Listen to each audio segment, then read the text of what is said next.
Welcome to Within the Madness, March 29th. This is the women's edition. Before we let you know about what happened last night, currently in the Mercado region, it's a 3-4 matchup between Arizona and Indiana. Arizona, 46-44 lead after three. You might want to tune in. That fourth quarter should be fun. It's a very close game already. And again, you guys already know what's on the line. It's a chance to go to the Final Four. And whoever wins this game, this will be the first time in their program's history that they reach the Final Four. So that's what's on. History's being made for someone's program. You know, they got 10 minutes to figure it out.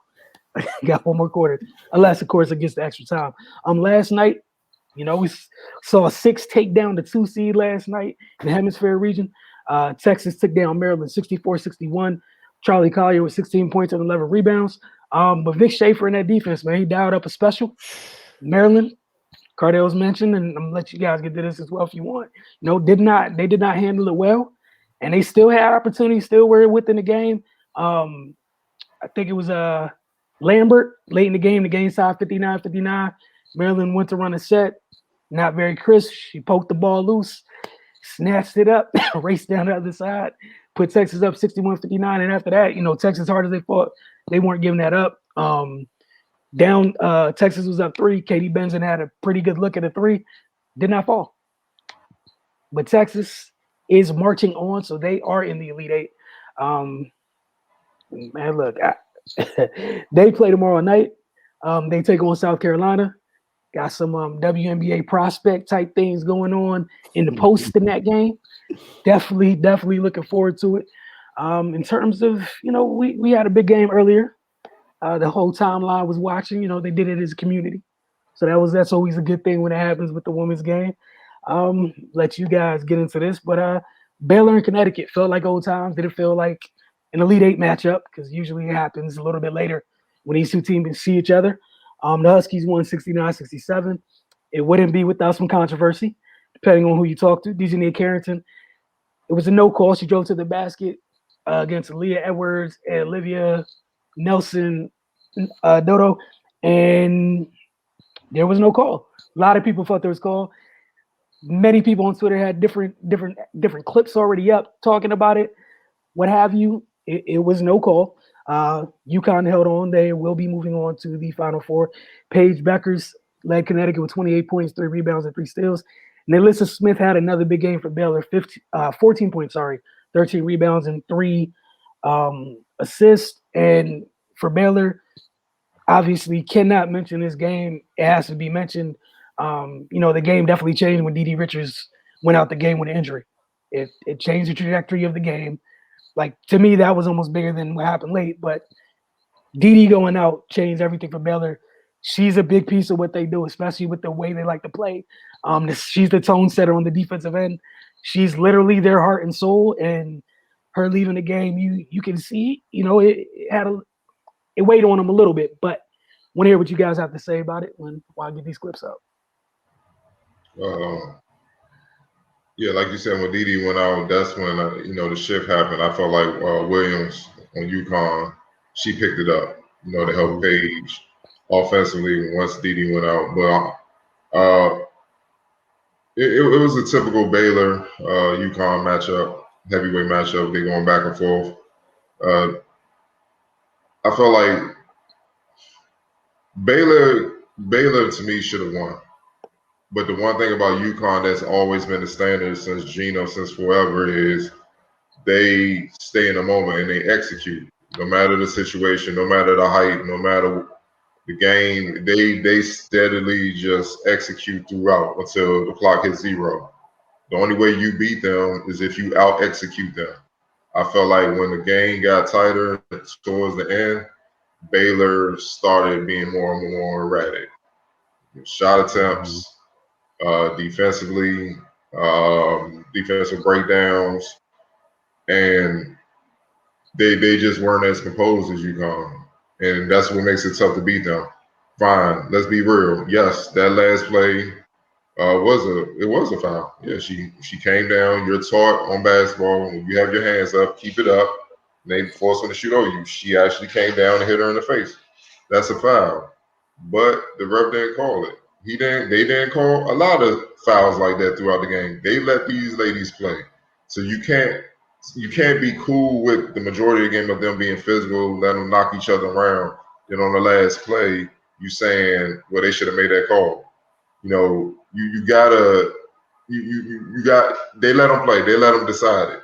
You know what I mean? It's tough. You obviously if you're on Baylor's side, you saying it's a foul or not. But that was the nature of the game. They was getting knocked around. Baylor was being extra physical. Like they was knocking UConn around all game. Yet, like Gino said, I think they only got 2 free throw attempts in the first half.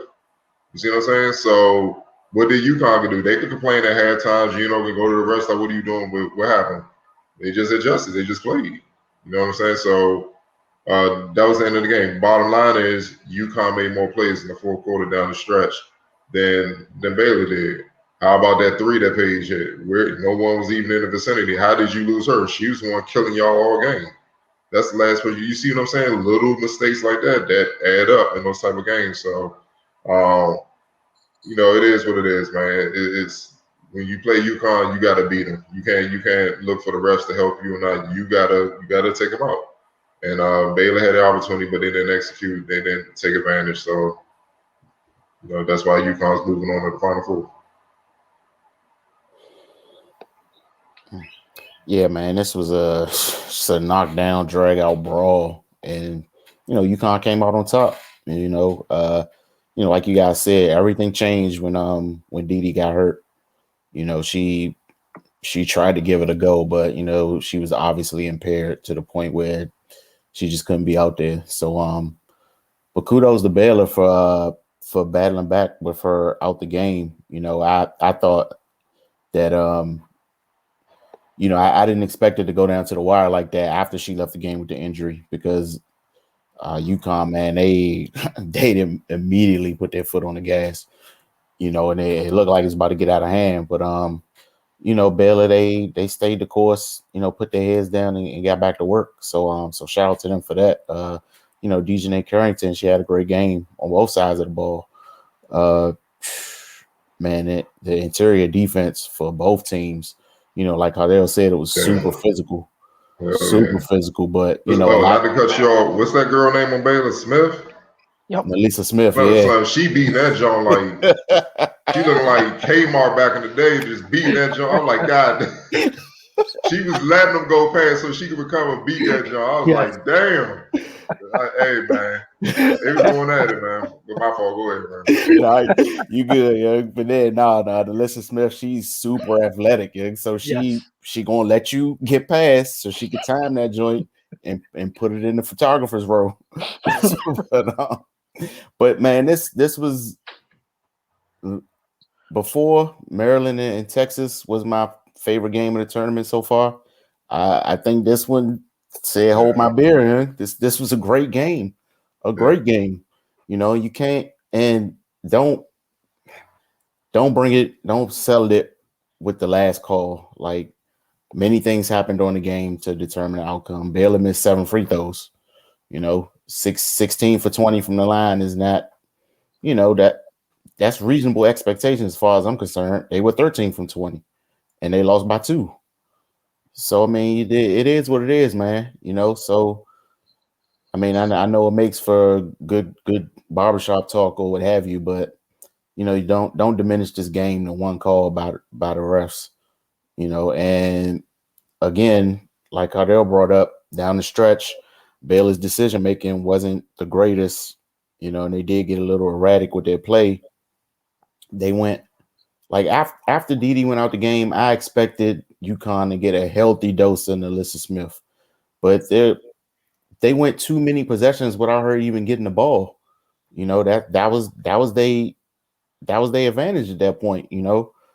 So they settled for a lot of outside jumpers. They didn't try to feed her down there.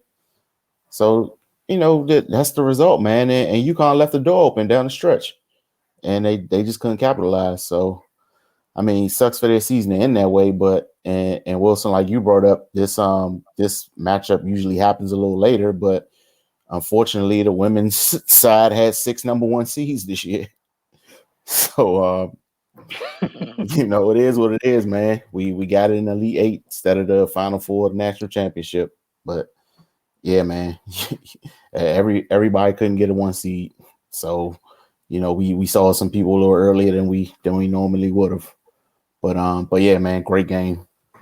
Great game. It's gonna be hard to for the ongoing rounds to match that. So yeah, man, congrats to UConn, man, because they toughed that one out, like, for real, you know. Super physical game.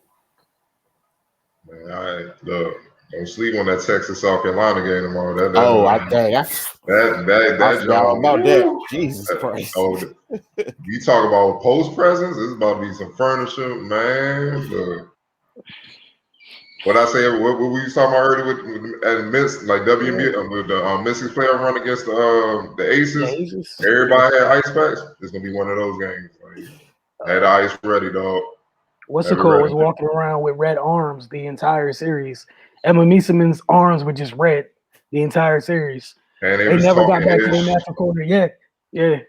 Hey, Latoya Sanders, she probably. Hey, I don't feel like dealing with that no more. She like, I'd rather retire. Yeah. I'll be player development coach. Like, Cambage beat on her, man. Like, she took a beating because Deladon was hurt. Yeah, she took a beating, man. So, I mean, that's what you're seeing in these games, man. It's physical. Truth be told, the women's game is more physical than the men's. Like, we just way keep it up. More physical. So, yeah, Texas, South Carolina gonna be mean. Louisville, Stanford, I feel like gonna be more of a chess match type of game. Yeah. But Texas, South Carolina, they going. Yeah. And let's get this going. And not to get too far ahead, you know, but to piggyback on what you were saying, like, that's gonna be the other crazy thing once we get to the Final Four, though, right? Is there's a couple teams that like the styles that they play, it's gonna be crazy. Just because some teams haven't dealt with that physicality yet. And everyone responds to it differently. Yeah. Like, because I was I tweeted last night. I did not expect Maryland to. I expect them to respond better to Texas defense, but it's different when you out there in front of it. Yep. Like, they haven't faced anything like that this year. So and Maryland, Maryland was different because they fell apart emotionally. It wasn't physical. They was cool physically. It's just that when things started getting rough, they couldn't make shots in the fourth and all that. Emotionally, you start seeing them get frustrated. Like, think about, when have you seen Ashley get frustrated? That's when I knew, like, they in trouble. Yeah. That was the second time all year I've seen her having an emotion, like an actual feeling. She's usually Kawhi-like. She just hoops. Mm-hmm. And she since youngin', she always like that. So when she started acting out, I'm like, but she's the floor general. She can't. They looking at her. Even though she's a sophomore, they looking at her. I like, it ain't looking good. So and think about it, if I'm an opponent and I see you doing that, keep doing what we doing. We about to take them out the game emotionally, then mentally they're gonna be out. We got the game. And that's what happened. So it's a learning experience, man. It is what it is. We got some great games ahead of us. Some great games ahead of us on both sides as this tournament comes to a close. Well, I'm also very happy that these recaps are down to a couple games tonight because y'all put us through it. The opening rounds, I'm not gonna lie. I'm happy to be here. This clock only says 14 minutes instead of 44 minutes. Oh man. I told Ray before we close, before I get too far left, did the notes today, and I was like, that's it? Did I miss something? I'm done. Like, it wasn't 3 pages. You know, it's bad when you get in the notes thing on your phone and you start scrolling, and it takes a while, man. Oh yeah. That first weekend, it felt like we covered the entire league, man. Oh man, it really did. But you guys make sure there's 3 minutes left in this Arizona-Indiana game. 3-seed Arizona leads 4-seed Indiana 57-50. 2:56 on the clock. It is on ESPN. Check it out. Thank you guys for hanging with us tonight. We'll be back tomorrow night. We got the Focus TV. We'll be back for Within the Madness both the men's and women's, and the Wizards play. So we have Wizards Outlook. So we'll see you guys again tomorrow night. Like I said, I'm looking forward to seeing you guys. And I'm looking forward to not seeing anybody on Wednesday. That's the goal. Y'all have a great night.